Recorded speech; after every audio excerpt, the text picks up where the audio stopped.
There's a certain kind of love that the whole world can feel without being in the room. It doesn't announce itself. It doesn't wave at cameras.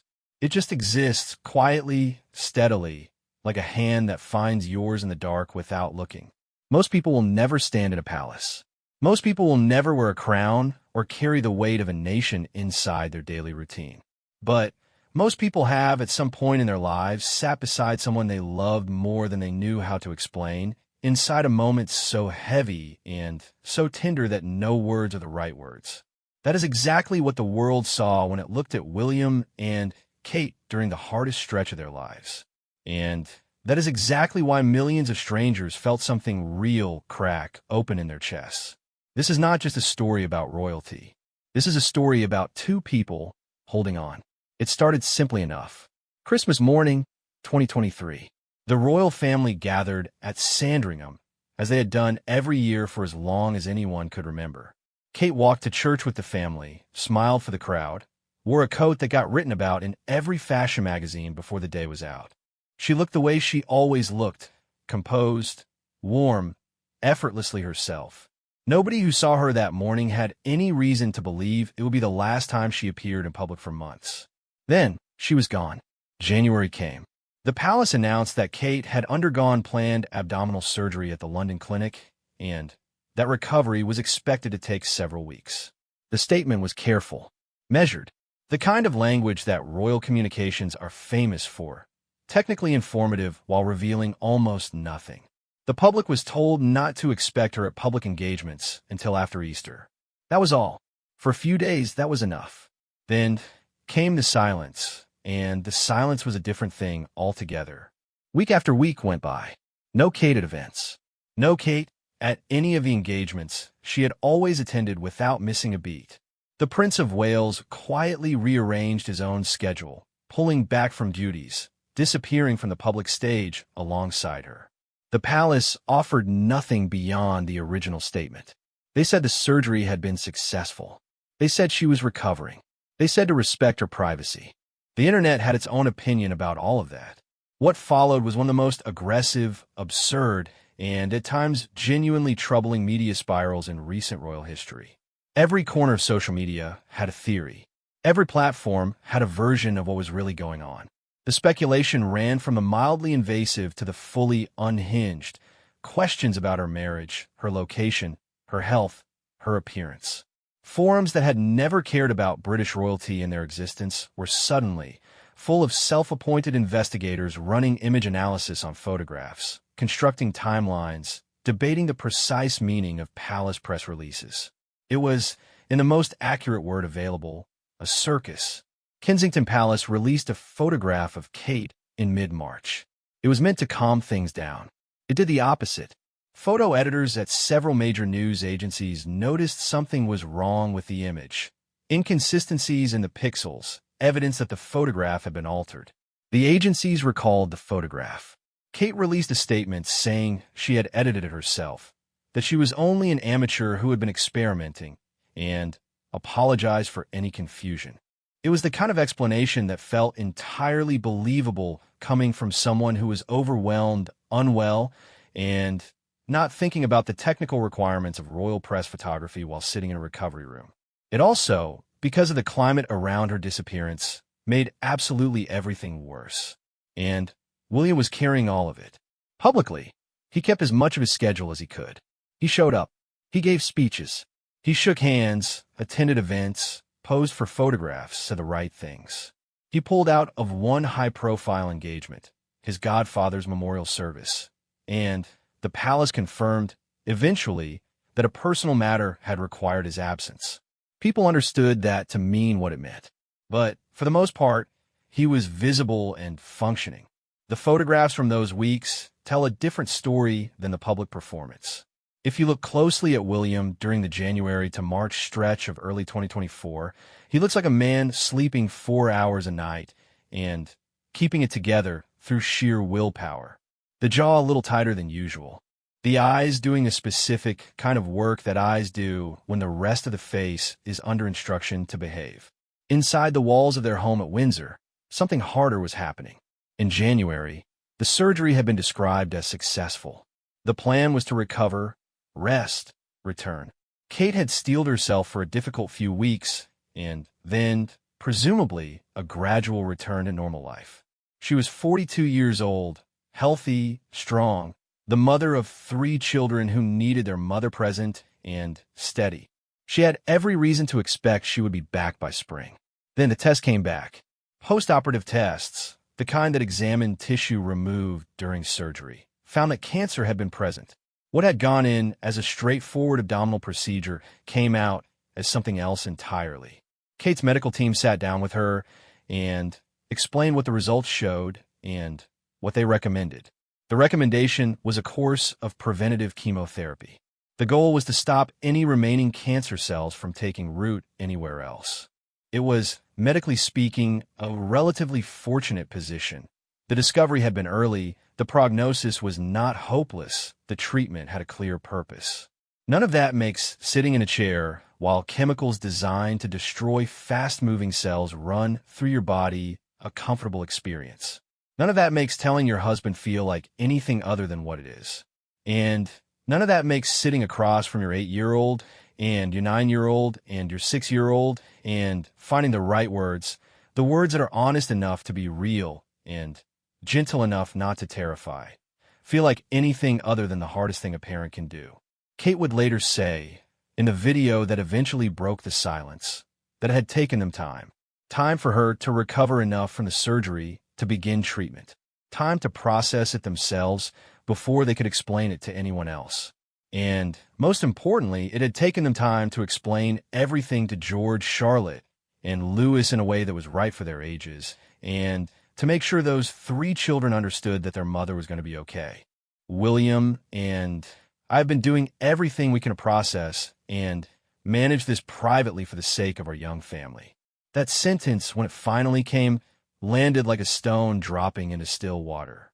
Because everyone who has ever been inside a family emergency knows that specific kind of managing. The way you hold your voice very level when you speak in front of the children. The way you let yourself fall apart for exactly 15 minutes after they go to sleep, and then you wash your face and you go back out and you hold it together again because there is no other available option. The way you and your partner look at each other across the dinner table and communicate entire conversations without making a single sound, because you have both agreed without discussing it that the children cannot see you afraid. That is private. That belongs to them and to those 3 small people and to the walls of the house where it happened. But somehow, even without being in that house, the world felt it. On the 22nd of March, 2024, Kensington Palace released a video. Kate sat alone on a bench in Windsor Great Park, dressed simply, her hair loose. She looked directly into the camera. She spoke clearly, without notes, without a teleprompter. She told the world she had been diagnosed with cancer. She told them she was undergoing chemotherapy. She asked for privacy, for kindness, for patience. The internet, which had spent 2 months turning her disappearance into sport, went completely quiet. Not the performative quiet of people pretending they had not been doing what they had been doing. A real quiet. The kind that arrives when you have been running your mouth, and then something happens that makes the running feel small. People who had been posting theories about hidden divorces and secret health cover-ups were staring at a 42-year-old woman on a park bench talking about the word cancer in the context of her own body with a steadiness that made their screen activity look exactly like what it was. The message received was not about royalty. It was not about palaces or protocols or the strange requirements of living a life inside an institution that had existed for 1,000 years. It was about a mother who had sat down with her children and told them something very hard. It was about a couple who had held the worst news inside their private life for as long as they could manage it, not out of deception, but out of love. In the final seconds of that video, before the screen went dark, the world had already made its decision about what it was watching. It was not watching a princess make a statement. It was watching a woman be honest, and that for reasons that have nothing to do with titles, touched everyone who saw it. After a person says the word cancer out loud on camera, the world does not go back to what it was before. The ordinary machine of royal life, The engagements, the press releases, the carefully managed photographs outside hospitals and school buildings and charity events does not simply resume. Something shifts in the air around a person who has made that kind of announcement. And something shifts inside the marriage that holds them up while they are making it. William and Kate had been together, in one form or another, for nearly a quarter of a century. They had met as students at St. Andrews, fallen into something they've both seemed to orbit around without quite naming it for the first couple of years, separated briefly in 2007 in the specific way that two young people under enormous public pressure sometimes need to step apart before they can step properly together, and then come back to each other with the kind of certainty that surviving the loss of something creates. They married in April 2011 in front of 2 billion people, and then went home and became, as much as any two people in their position could be, an ordinary couple trying to build a life. They argued about the same things most couples argue about. Who was more tired? Whose schedule was more demanding? Who remembered to tell the other about the thing the school sent home in the children's bags? The princess who had grown into the role with genuine grace had also grown into a partnership with someone who was wired beneath the title, the same way most men are wired, capable of great love, occasionally better at showing it through action than through words. There were years when the balance was harder. Years when the weight of what William carried, his own grief, his complicated relationship with the institution, the unfinished business of losing his mother at 12 years old, pressed on their shared life in ways that were difficult to navigate. But something happens to a marriage when illness enters it. Either the illness reveals what was always there and not quite strong enough, or it burns away everything that wasn't real and leaves only the structure that was genuinely built. In the case of William and Kate, the cancer diagnosis seemed to do the latter. What emerged in the months that followed, in glimpses and photographs, in the things Kate said later in interviews and videos and quiet conversations with members of the public during engagements, was a portrait of two people who had found, inside the most frightening year of their lives, something more solid than they perhaps knew they had. William became, by all accounts, the anchor. He rearranged everything. He scaled back to the absolute minimum of what his role required, and spent the rest inside the walls of their life. He drove the children to school. He sat with Kate during the days when chemotherapy made her feel like her own body was a hostile environment. He handled the logistics of running a household that still needed running, the packed lunches, the homework supervision, the bedtime routines, while also carrying the specific weight that comes with being the person who cannot let themselves fall apart, because the person they love most in the world needs them to be upright. He was the one who looked at the children and said everything was going to be okay, knowing he needed it to be true in the most visceral way a person can need something, because the alternative was not something he could think about directly for very long. Kate would say later that having William by her side had been a great source of comfort and reassurance. That phrasing, great source of comfort and reassurance, is royal careful language, the kind of expression trained into people who speak publicly for a living. But what lives underneath it is a specific particular thing. Comfort and reassurance during cancer treatment are not abstract. They are not theoretical. They're the person who sits next to you in the clinical chair and does not make a big production of being there. They're the person who picks up the phone when you need to say something terrible out loud and then does not repeat it to anyone. They're the person who makes you tea and then leaves the room without wanting credit for making the tea. They're the person who does not need you to perform wellness for their benefit, who lets you have the bad days without trying to fix them or rushing you through them toward the good ones. That was William, and the world, watching in fragments, through photographs, through rare appearances, through the things Kate would eventually say about the year, began to understand something about a man who had spent most of his public life being slightly harder to love than his wife. William had always been the more guarded of the two, more formal in public, more careful with his face, less immediately warm than the woman standing beside him, who had a specific gift for making strangers feel genuinely seen. He was his mother's son in some ways. The empathy was real, the care was real, But he had also spent 30 years developing a protective shell around those things because the alternative for someone in his position and with his history had always felt dangerous. The cancer year cracked the shell. In June of 2024, Kate made her first major public appearance since January. She attended Trooping the Color, the King's official birthday parade, riding in a carriage with William and their 3 children. It was her first appearance in 6 months. She had been undergoing chemotherapy for several weeks. She did not look like someone who had been restored to health. She looked like someone who had made a decision to show up, which is a different and more meaningful thing. The crowd at the parade did something unusual. A wave of genuine feeling moved through the people along the route. Not the rehearsed, dutiful applause that public events tend to generate, but something warmer and messier than that. People were glad to see her in a way you're glad to see someone you had actually been worried about. William sat beside her in that carriage, and his expression told the whole story without saying a word. There's a photograph from that day that many people saved to their phones and looked at more than once. He is not looking at the crowd. He is looking at her. Not dramatically, not for the camera, not in the staged way that public figures sometimes look at their partners when they know they are being observed. He is looking at her the way a person looks at the thing they were most afraid of losing, with a relief so specific it becomes a different emotion entirely, something with no clean name in English, something that lands somewhere between gratitude and terror and the particular lightness of an exhaled breath. That image went around the world. Through the summer of 2024, Kate continued treatment. The family spent time in Norfolk, at their home on the Sandringham estate, and later at Balmoral with the wider royal family in Scotland. These were private months, deliberately kept quiet. Kensington Palace said almost nothing. There were no press briefings, no updates beyond the occasional careful statement that she was continuing to make progress.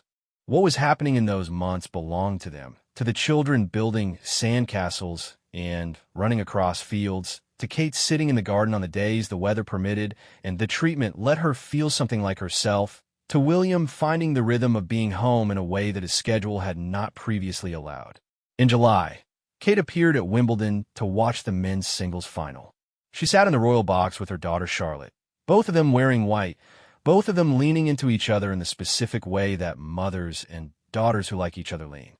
When the crowd in center court noticed she was there, they rose. All of them. A spontaneous standing ovation for a woman who had walked into a room. Kate sat for a moment before gesturing for them to stop, the way people who do not think they have earned something respond to being celebrated. The look on her face was complicated, moved clearly, but also slightly overwhelmed in the manner of someone who has been living a very interior life for months and had forgotten briefly the scale of the attention that surrounds them. Charlotte, sitting beside her, looked up at her mother with an expression of quiet pride that required no translation. The summer photographs, eventually released in September alongside the announcement that chemotherapy had been completed, showed something the world had been waiting for without quite knowing it. Kate and William on the beach together, lying in the sand, laughing, not performing happiness for a camera, but caught inside a real moment, the ease of 2 people who have come through something and are now on the other side of it, or at least at a place where the other side feels reachable. His arm around her, her face turned toward his. The children somewhere nearby, off camera, loud and whole and fine. She had said in the March announcement that it had taken time to explain everything to George, Charlotte, and Louis in a way that was right for their ages, and to reassure them that she was going to be okay. Those photographs were the reassurance made visible. The children who had watched their mother disappear into illness for the better part of a year were now watching her lie on a beach and laugh. That is not a small thing for a child. That is, in fact, the biggest thing. In September 2024, Kate released another video. She was in Norfolk. She spoke with a steadiness that was different from the March video, less the steadiness of someone holding themselves together through effort, more the steadiness of someone who has found solid ground again. She said that the summer had been a time for the family to heal, to rest, to simply be together without the pressure of public life pressing in. She said that the cancer journey was complex, scary, and unpredictable for everyone, especially those closest to you. She said it had brought her face to face with her own vulnerabilities in a way she had never considered before, and that from that had come a new perspective on everything. And then she said the thing that broke something open in the chests of everyone who heard it. She said that this time, above all, had reminded William and her to reflect and be grateful for the simple yet important things in life. Things that so many people often take for granted, of simply loving and being loved. She said it plainly, without ornament, the way people say things when they have stopped being afraid of how they sound and started saying what they actually mean. And the world, which had spent years watching these two people perform grace and duty and the careful management of an impossibly public life, heard a woman describe her marriage in 4 words that had nothing to do with palaces or protocols or the formal requirements of love at that altitude, of simply loving and being loved. That sentence traveled. It went across languages and time zones and into the living rooms of people who had no particular attachment to the British monarchy. It found people in hospital waiting rooms and kitchens and car parks, people who were going through their own difficult seasons, people who were sitting next to someone they were afraid of losing, people who had already lost someone and recognized in those words the specific weight of understanding what matters only when you're at risk of losing it. It was the most royal she had ever seemed, and also the most ordinary. Simultaneously both things, neither canceling the other out. Recovery is not the moment the treatment stops.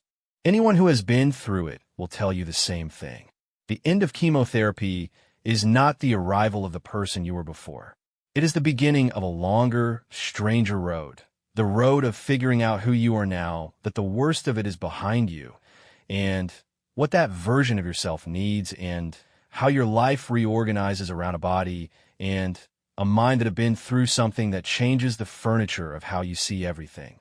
Kate stepped back onto that road in the autumn of 2024 with her eyes open about what she was walking into. She had said it clearly. The path to healing and full recovery was long, and she had to take each day as it came.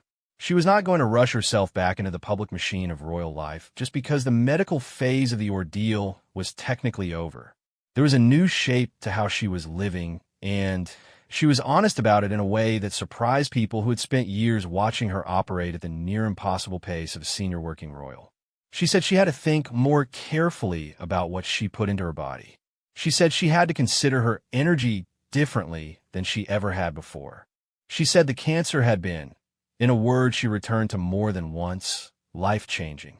Not only in the hard way, in the kind of way that makes you stop walking in the direction you were walking and actually look at where you are. The public reappearances were gradual and deliberate. In October 2024, she and William traveled to Southport to meet with the families of children who had been killed or injured in a knife attack earlier that summer. It was not a ceremonial engagement. It was not a ribbon cutting or a gala. It was the kind of duty that asks the most from a person, standing in the presence of grief that has no resolution, holding space for people who are in the rawest possible place, and not flinching from any of it. She and William sat with the families. They listened. They did not offer platitudes. The photographs from that day have a particular quality, both of them fully present, fully there, not performing concern, but visibly inside it. That was the change people started to notice. There had always been warmth in Kate. It had always been genuine, not manufactured. But there was something different now in the way she engaged with people. A directness that had not previously been there to quite that degree. A willingness to speak from her own experience instead of beside it. During visits to hospitals in 2025, she began talking candidly about what the cancer year had been like. The fear, the physical difficulty, the roller coaster of good days and bad days, the strange experience of having to find a new version of normal. She talked to patients about it, not as a princess condescending to share, but as a person who had sat in the same kind of chair and understood from the inside what those chairs feel like. One exchange, during a visit to a cancer well-being center, became widely shared. A patient had asked her something about recovery, and Kate had spoken about the roller coaster. The physical healing, she said, is only one part. Your mind has to catch up. Your idea of yourself has to catch up. It takes time, and it is not linear, and some days you feel like you're back at the beginning. But she had also said, and this was the part people carried with them, that she had come to understand something about the way that going through a hard thing alongside someone else changes the shape of what you share. That the year of illness had given her and William a kind of closeness that the ordinary passage of time and a busy life could not have given them. Not despite the difficulty of it, but because of it. That is a particular kind of love story. Not the easy kind, not the shiny, early kind that photographs well and requires nothing from either person. The kind that gets tested and holds. The kind where one person is very sick and the other one stays, not heroically, not with speeches or grand gestures, but simply by staying. By being there in the morning and being there at night and going through the dull, difficult, unglamorous middle of it without making it about themselves. In January 2025, Kate announced she was in remission. The statement she put out was brief. It was written in her own voice, informal, direct, without the cathedral language of official royal communications. She said it was a relief. She said she remained focused on recovery and knew that adjusting to a new normal took time. She said she was looking forward to a fulfilling year ahead. She thanked everyone who had quietly walked alongside her and William. She said they could not have asked for more. The world exhaled, not in the dramatic way, in the private way, in the thousands of small individual moments when people who had been quietly holding something on behalf of a stranger were able to put it down. The mother in a suburb of Glasgow who had been diagnosed with the same kind of cancer the same month as Kate and had been following the updates with a personal investment she didn't fully articulate to her family. The retired nurse in Melbourne who had cried at the March announcement and prayed in the specific private way she prayed for people she did not know. The teenager in Lagos who had watched the chemotherapy video with her grandmother, and both of them had been quiet for a while afterwards. The man in Toronto who had lost his wife 3 years before and had watched William's face during Kate's public appearances with a specific and recognizing understanding of what that face was doing. A royal announcement reached all of them in ways that had nothing to do with being royalists. It reached them because the story underneath the title was a story they recognized. Illness inside marriage. Fear that sits on your chest at 3 in the morning and cannot be reasoned away. The helplessness of loving someone who is suffering and being unable to absorb the suffering for them.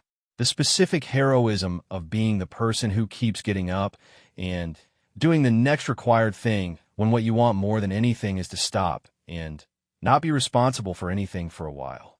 That is not a royal experience. That is a human one.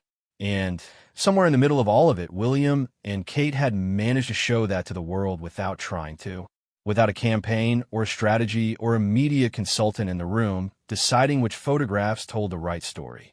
They had simply been two people inside a real thing, and the world had looked through the windows, the rare photographs, the carefully chosen words, the images from Norfolk beaches and Wimbledon box seats and cancer ward waiting rooms, and recognized what it saw.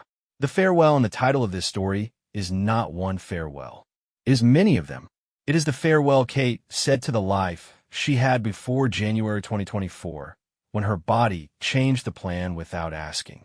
It is the farewell to a version of their marriage that had been functional and warm and real, but had not yet been forged in the specific fire that serious illness builds when it moves through a family. It is the farewell to a version of William that the public had partially understood, committed, somewhat guarded, carrying his history carefully, and the emergence of something clearer. A man who had lost his mother at 12 to the particular horror of losing someone suddenly, completely, with no preparation, and who had been quietly living inside that loss for 30 years, and who had been given, by a diagnosis that turned everything upside down, the terrible gift of knowing in advance that he might lose someone else he loved, and having the time to choose exactly who he wanted to be inside that possibility. He chose to be there. He chose it every morning and every day and every night a year that was the hardest year of their shared life. And in September 2024, when the video came out, The beach video, the Norfolk footage, the family footage, Kate laughing and leaning against her husband with an ease that does not look like performance. There was a photograph of the world kept returning to. Not a formal portrait, not a carefully lit press image. A real moment caught between other real moments of William holding Kate in a way that required no caption and admitted no pretense. His arms around her, her face at rest in the way that faces go when they are exactly where they mean to be. Not a pose, a place. That image went everywhere. It was shared by people who had never shared a royal photograph before. It was shared by people who had been exhausted and frightened for someone they loved, and by people who were in the middle of that exhaustion right now, and by people who had come out the other side and could look back at what they had survived and recognize in this image the particular quality of the relief that waits on the other side of the worst year. Millions of people shared it, and what they were sharing was not celebrity fascination, not royalist admiration, not the particular British attachment to the institution of the monarchy. What they were sharing person to person across languages and countries and circumstances was recognition. Recognition of a specific embrace. The kind that says, I stayed. The kind that says, we made it. The kind that requires no audience. And yet when an audience sees it, something passes through the room that is very hard to name, but very easy to feel. Something true. Some loves are private by nature. They exist in quiet rooms between two people who do not need the world watching. But occasionally, accidentally, in the gaps between public duty and the management of a very visible life, something real gets seen. And the world, which is usually very busy and very distracted and very good at looking without actually seeing, suddenly stops and feels it. William and Kate had not planned to show the world what their marriage looked like under pressure. They had done everything in their power to keep the hardest parts inside the walls of their private life. But love that size, held by two people trying that hard, has a way of bleeding through even the most carefully maintained boundaries. It shows up in the way a man looks at his wife across a carriage, in the way a woman says the phrase loving and being loved without decoration, without armor, as simply as she would say the time of day, in the way a family sits on a beach in August and laughs at something only they understand, not for the cameras, but because they're still here and they know what that means. That is the story that touched millions. Not the crown, not the title, not the centuries of protocol and institution and the specific English habit of dignity under pressure. Just two people in the middle of their one life, choosing each other, again and again and again.